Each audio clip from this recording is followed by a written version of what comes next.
품고 있는 이야기를 따라가며 광복의 의미를 되새길 수 있는데요. 서울 진관사 태극기를 비롯해 유물 대부분이 진본으로 전시돼 그 의미를 더합니다. 김창규 기자가 다녀왔습니다.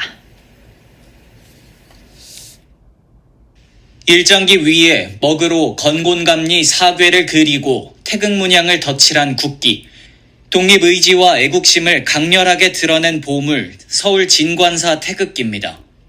광복 80주년을 맞아 원본이 덕수궁 돈덕전에 걸렸습니다. 나라를 되찾기 위해 분투했던 역사를 담은 유물이 한자리에 모였습니다. 국가유산을 지정하고 그리고 관리했던 그런 기록이나 그런 유물들을 오늘 한 곳에 모았습니다. 우리 유물의 중요성과 그리고 저희들의 어떤 그 정체성에 대한 이야기를 하고자 합니다.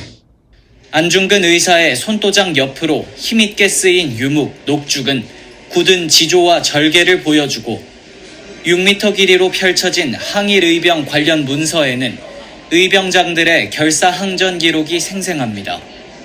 의병장들이 나눈 서신과 경문에는 나라를 지키고자 전투에 참여한 그들의 결의가 담겼습니다. 의병장들은 어떤 마음과 어떤 심정으로 이 전투에 참여했을까 하는 그런 마음이 조금 이 전시를 통해서 국민들에게 좀 소개가 됐고, 대한제국 주미공사 이범진이 남긴 외교일기 미사일록과 함께 처음 공개됐습니다.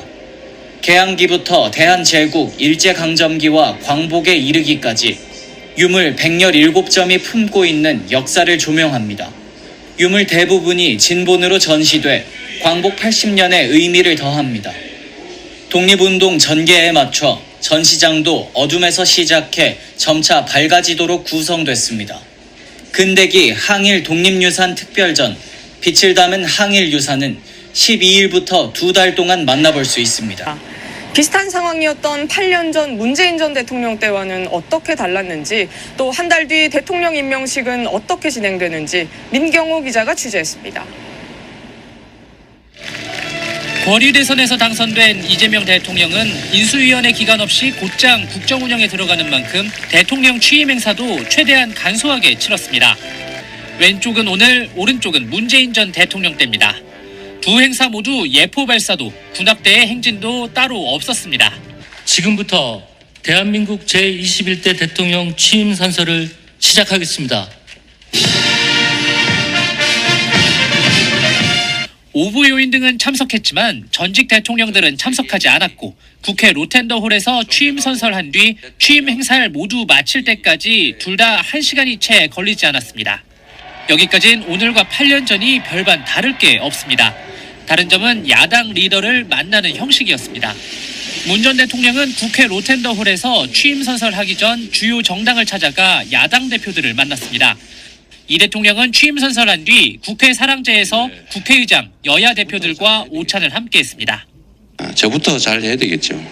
우리 천하람 대표님도, 우리 김용태 대표님도 제가 잘 모시도록 하겠습니다. 자주 뵙기를 바라고. 집무실로 향할 때도 문 전 대통령은 차량 썬루프 밖으로 일어서 시민과 인사를 나누기도 했지만 이 대통령은 국회 경내에서만 시민들과 인사를 나눈 뒤 곧장 집무실로 향했습니다. 가장 큰 차이는 다음 달 17일 재헌절 기념식을 겸해 이재명 대통령의 대통령 임명식이 따로 열린다는 점입니다. 대통령실은 새 대통령의 취임이 아닌 국민의 새 대통령 임명이란 이 대통령의 의중을 반영한 것으로 재헌절 기념식과 병행하는 건 헌정질서 수호 의지의 표명이라고 설명했습니다. 후에 대통령으로 기억되길 기대합니다. 지난 6월 3일 급작스럽게 치러진 지난 대선. 당선과 함께 곧바로 임기를 시작한 이재명 대통령은 별도의 취임 행사 없이 취임 선서만 한 후 업무를 시작했습니다. 미뤄뒀던 취임 행사는 이번 광복절에 서울 광화문 광장에서 열립니다. 광복 80주년을 상징하는 각계 대표 80명이 이 대통령에게 각자의 바람을 담은 임명장을 수여하는 국민 임명식형입니다. 광복, 한국전쟁, 민주화 운동 과정 등 80년의 역사적 순간을 상징하는 분들과 오늘날 다양한 분야에서 빛을 발하고 있는 평범한 국민들이 임명장 수여에 함께 하실 예정입니다. 국민을 대표하는 80인에는 탄핵 시위 때 장갑차를 막으며 국민 주권을 지킨 부부와 안전한 대한민국을 위해 노력해온 국군 대전병원 이국종 원장, 국민 안전을 지켜온 구조대원 등이 포함됐습니다. 박항서 축구감독, 이세돌 바둑기사, 국내 최초 자연임신으로 5쌍둥이를 출산한 부부 등 사회 각지에서 빛을 내는 다양한 인사가 이름을 올렸습니다. 이 대통령은 임명장을 준 국민들에 대한 감사의 마음과 더욱 열심히 국민을 섬기겠다는 뜻을 담아 감사 인사를 전할 계획입니다. 국민 임명식에는 인터넷 사전 신청을 거쳐 초청된 국민 3,500명도 참석하는데 별도의 초청을 받지 못했더라도 광화문 광장 인근에서 축제를 즐길 수 있습니다. 임명식에 앞서 광복 80주년을 기념하는 경축식도 거행됩니다. 행안부는 임명식이 광복절에 열리는 배경에 대해 예산의 효율적 사용을 위해 임명식을 광복 80주년 행사에 포함하는 것이 좋겠다는 대통령의 뜻이 반영됐다고 설명했습니다.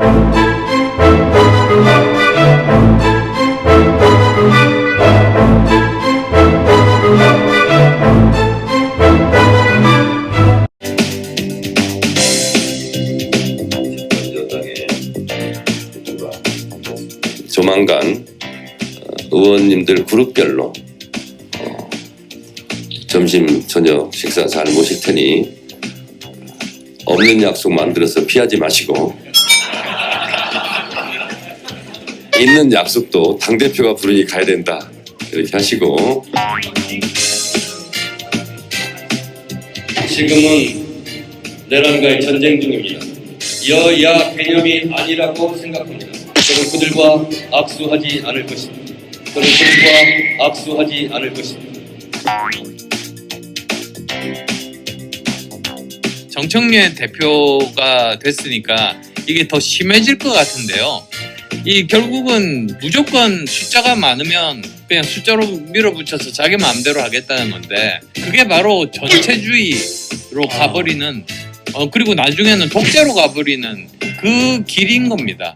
정청래 대표는 기본적으로 정상적인 다른 분들하고 생각이 조금 다른 분이에요. 야당에 대한 존재 자체를 부정하는 이런 발언을 하는 것은 정상적이라고 하기 좀 어렵지 않겠나 생각합니다.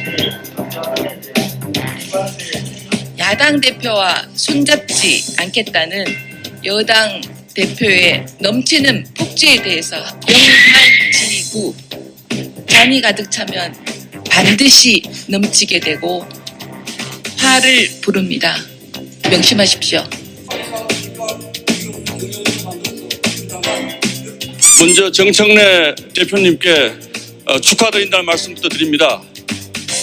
저는 오늘 정 대표님 만나 뵈면 악수부터 좀 하려고 그랬는데 여당과는 악수도 하지 않겠다고 해서 이것은 곧 국민과의 전쟁 선언이다 라고 저는 생각을 합니다.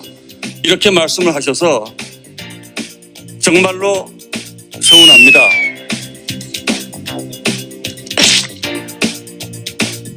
서운합니다. 근데 여기에 대해서 사실 이 다른 한 유튜브 채널에 나가서 예방 안 하고 악수도 안 한다면서요? 뭐 이런 질문이 나왔더니 이렇게 얘기를 했습니다. 직접 들어보시죠. 기본적인 대국민 사과, 진솔한 석고대죄 이런 것은 기본으로 있어야 뭐 악수도 사람하고 악수하는 거지 뭐 그렇지도 못한 사람이 어떻게 그런 사람들을 사람이라고 할 수 있겠어요? 네. 악수도 사람하고 하는 거지 그렇지도 못한 사람들을 어떻게 사람이라고 할 수 있겠어요? 라고 얘기를 했습니다. 그럼 이 얘기인즉슨 윤경호 위원님, 국민의힘은 사람도 아니다 라는 겁니까? 표현이 좀 거칠다고 해야 될까요? 아니면 상대에게 자극을 하기 위한 또 뒤집어 말하면 자기네 지지층에게는 속이 시원한 얘기일 수도 있죠. 그러니까 글쎄요. 정청래 대표가 경선 도중에 했던 얘기 중에 나는 싸움하고 당은 싸움하고 대통령은 일하고 네. 이게 이제 딱 그대로 투영되는 거 아닌가. 그런데 시계를 좀 돌려보면요. 당대표 후보로 나왔던 박찬대 의원과 정청래 의원 중에 이 국민의힘을 오히려 위헌정당으로 해산시킬 수 있도록 하는 조항을 특별법에 네. 넣었던 거 발의한 건 박찬대 의원이었거든요. 네. 그때 저는 이거 좀 많이 나가는 거 아닌가. 왜냐하면 지금 대한민국은 누가 부정을 해도 양당제 체제잖아요. 그리고 보수를 대표하는 건 지금 국민의힘 하나밖에 없잖아요. 지지층이 뭐 한때는 40% 그랬잖아요. 지금 의원만 해도 107명. 그러면 이걸 하루아침에 부인해버리는 거 이게 그럼 맞는 거냐. 그럴 때 이제 협치 뭐 또 소통 이런 얘기가 나온단 말이죠. 그러니까 저는 정치적인 책임과 법적인 책임을 뭉뚱그려서 얘기하다 보면 이런 혼란이 생기지 않을까 싶어요.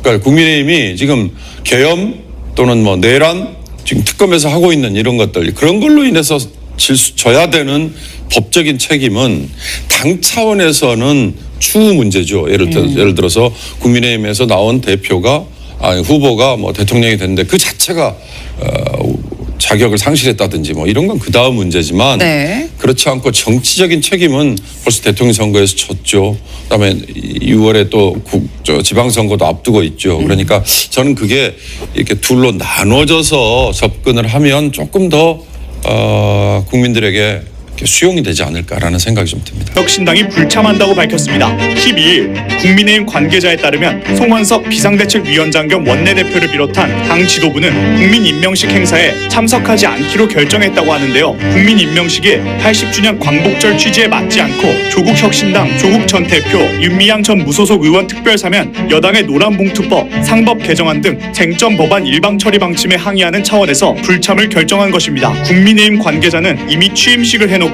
또 하겠다는 것도 말이 안 된다고 말했습니다. 개혁신당은 이재명 정부의 첫 특별사면 대상에 조국 전 대표와 윤미향 전 의원이 포함된 데 항의하는 의미에서 이준석 대표, 천하람 원내대표 등 소속 의원들이 국민 임명식에 참여하지 않는다고 밝혔습니다. 이명박 전 대통령도 건강상의 이유로 불참을 결정했는데요. 이 전 대통령 측 관계자는 이 전 대통령의 건강 상태가 행사장에 오래 앉아 계실 수 있는 상태가 아니다라며 대통령실에 참석이 어렵다는 뜻을 전달했다라고 말했습니다. 민주당 원로들 또한 일부 국민만 참여하면 의미가 반감될 것이라고 말했는데요. 정세균 전 총리는 정청래 대표에게 당이 국민과 함께하는 임명식이 될 수 있도록 노력하는 지혜가 있었으면 좋겠다라고 말했습니다.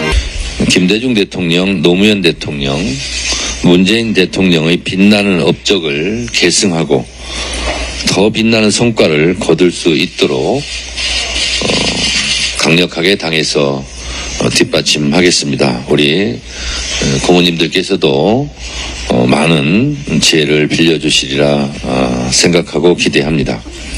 다시 회복할 진짜 대한민국을 위해 국정 전반에 걸쳐 우리 고모님들, 선배님들의 고견을 듣고 정책과 당 운영에 반영하겠습니다.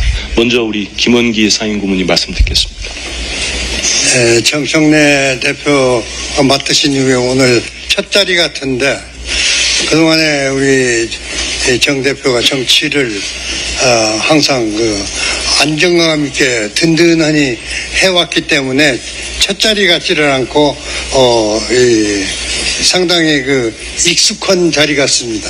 정청래 대표가 우리 당을 안정감 있게 든든하니 계속해서 잘 이끌어 주실 것으로 믿고 또 부탁합니다. 우리 오늘 고문들이 모인 첫 자리인데 우리도 정청래 대표의 정치가 어느 때보다도 안정감 있고 성공할 수 있도록 우리도 모든 힘을 다해서 아마 정청래 대표의 정치를 도울 것입니다.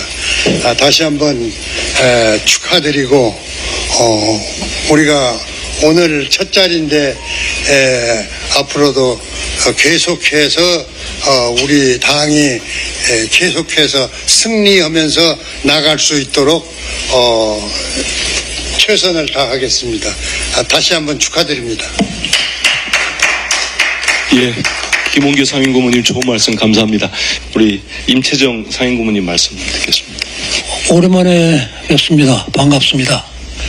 정청래 대표하고 옆자리에서 이 얘기하리라고는 생각을 못했었는데 오늘 내가 옆에 있으니까는 내가 모르는 교력을 가진 분을 내가 미처 몰랐구나 하는 그런 생각을 합니다. 축하합니다.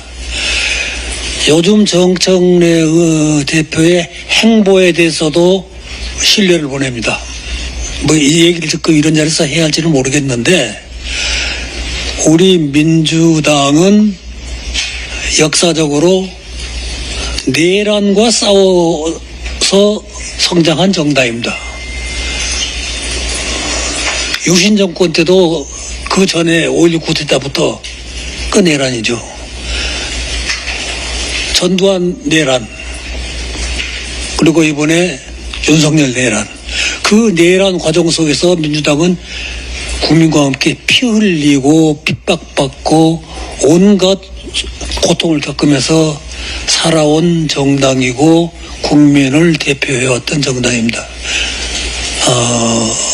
이제 그 내란의 뿌리를 끊어야겠다라고 말하는 정청래 대표의 발언이 때로는 과격하게 들릴지 모르지만 그 본질에 있어서 올바른 역사적 맥락을 이어가고 있다고 생각합니다.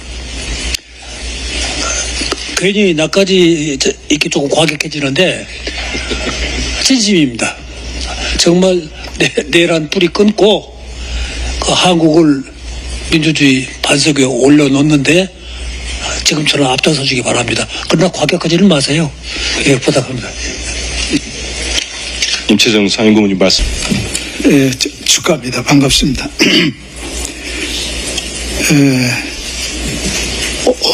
몇 때인지 우리가 동기일 때가 있었어요. 카다프 동기.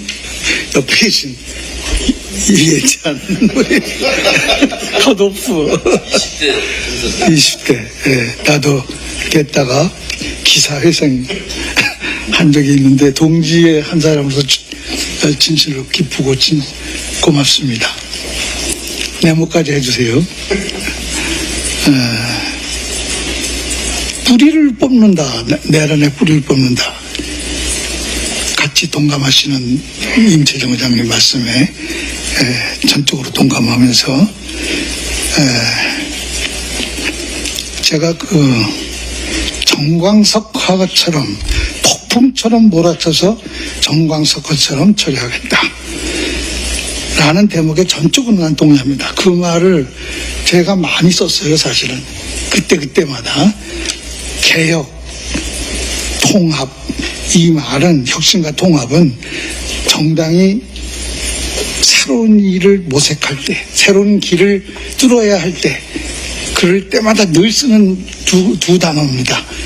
근데 그 혁신은 정광석화처럼 해버려야 돼요. 모든 게 다 청산인 과거 청산, 적폐 청산 이렇게 새롭게 나가야 될 길을 뚫어야 될 때는 그 말을 쓰는데 그 말은 정광석화처럼 빨리 해버려야 되지. 질이 멸렬될 때까지 느슨하게 계속 가다가 결과적으로는 동력을 상실해가지고 국민의 신뢰를 잊어버리고 그 적을 그냥 적과 뭐 싸움으로 이렇게 바뀌는 이렇게 해서 이제 동력이 상실되는 이런 예를 많이 봤거든요. 전적으로 찬성하는데 단 항상 잊지 말아야 될 게 있어요. 과유불급이에요. 과유불급. 과한 것이 오히려 육자입니다. 그 유는 오히려 불급 미치지 못하는 것만 못하다 이거예요.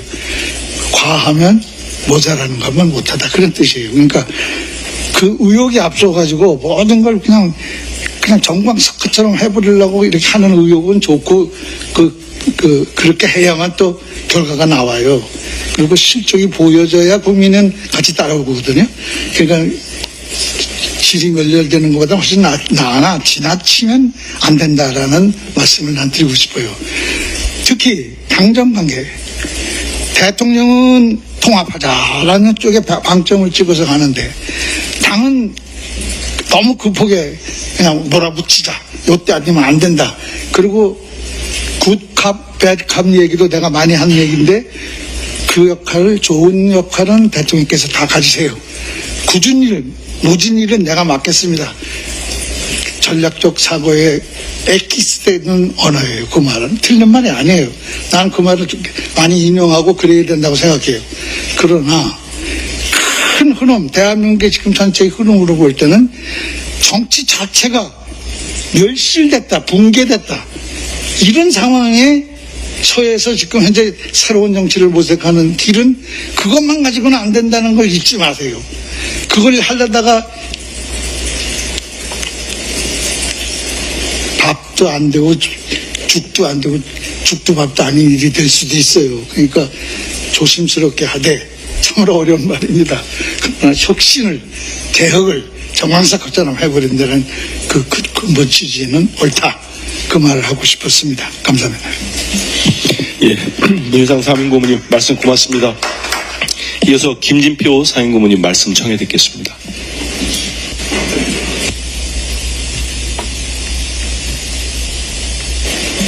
네. 정청래 대표께서 오랜 정치 경륜을 바탕으로 당대표 취임 이후 여러 가지 어려운 과제들을 잘 처리해 가고 계셔서 아주 든든하게 생각합니다.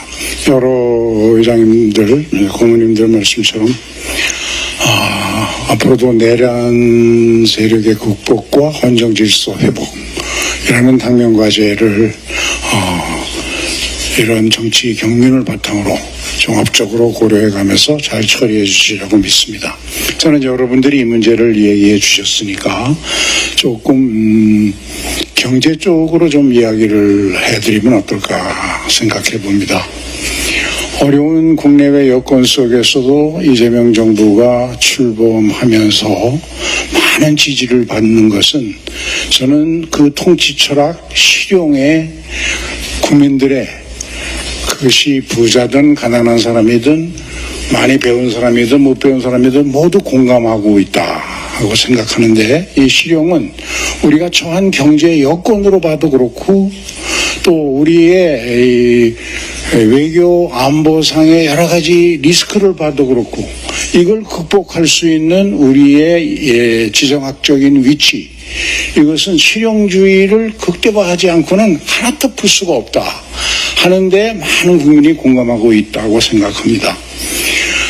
그런데 최근에 가장 힘든 과제라고 국민들이 생각했던 관세 한미 간의 협상을 어려운 여건 속에서도 무난하게 잘 마무리했는데, 문제는 그 후속 조치 중에 잘 국내에서 논의가 안 되는 의제가 하나 있는데, 그건 뭐냐 하면 우리나라의 자동차나 반도체를 비롯한 배터리라든가 주력 기업 한 20여 개가 사실상 3,500억 달러, 우리 돈으로 한 400조에 달하는 대미 투자를 할 의무를 지고 있습니다.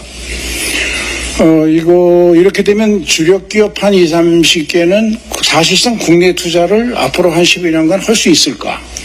그러면 이로서 초래되는 제조 공동화를 어떻게 해결할 것인가? 이 문제에 집권 여당으로서 좀 초미의 관심을 가지고 많은 전문가들의 지혜를 모아서 우리 제조업의 공동화되는 것 아니냐라는 걱정과 우려를 해소시킬 수 있는 종합적인 대책, 특히 특별 입법이 반드시 필요하다고 생각합니다. 이것은 이제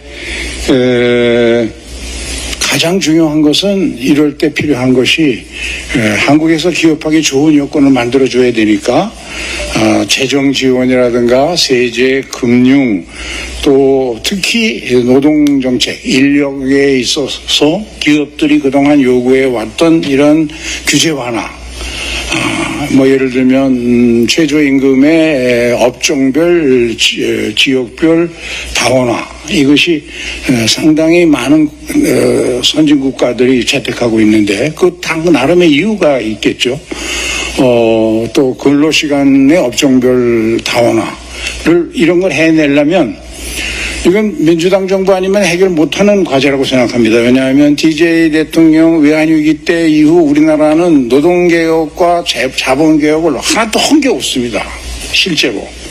그 이유는 그때는 노사정 대타협을 이루어낼 수 있었는데 지금 그게 그 뒤에 민주노총이 제도권 밖으로 나가면서 사실상 아무것도 추진된 게 없다는 게 전문가들 평가인데 이 일을 좀 포함해서 특별히 노사정 대타협의 프로세스를 거쳐서 이런 규제 완화를 기업들이나 국민들이나 노동자들이 피부로 느낄 수 있도록 확실하게 만들어내는 이것이 새 정부의 가장 중요한 실용 과제 아닐까 생각해 봅니다. 그리고 이제 좀 더 구체적으로 들어가 보면 제조 공동화를 막으려면 중국이나 베트남 등에서 지금 여러 가지 여건상 국내로 리쇼어링 할 수밖에 없는 기업들이 많은데 이 기업들을 지방의 산단에 스마트 산단을 만들려는 것을 각 지방에서 경쟁적으로 하고 있어서 지방의 산단에 이것을 잘 유치할 수 있는 그런 정책들 그리고 중요한 규제의 하나는 우리나라에 적을 두고 본점을 두고 본사를 두고 있는 기업들이 해외에 투자하는 어느 최소한의 한도 최소한 국내에 어느 비율은 투자해야 한다는 것을 그거로 해야만 재정 지원, 금융 지원, 세제 지원 받을 수 있고 지방 산단에도 입주할 수 있다고 하는 그런 것들을 종합한 좀 입법이 필요할 때 아닌가 해서 말씀을 드립니다. 예, 김진표 상임고문님 말씀 감사합니다. 이어서 정세균 상임고문님 말씀 듣겠습니다.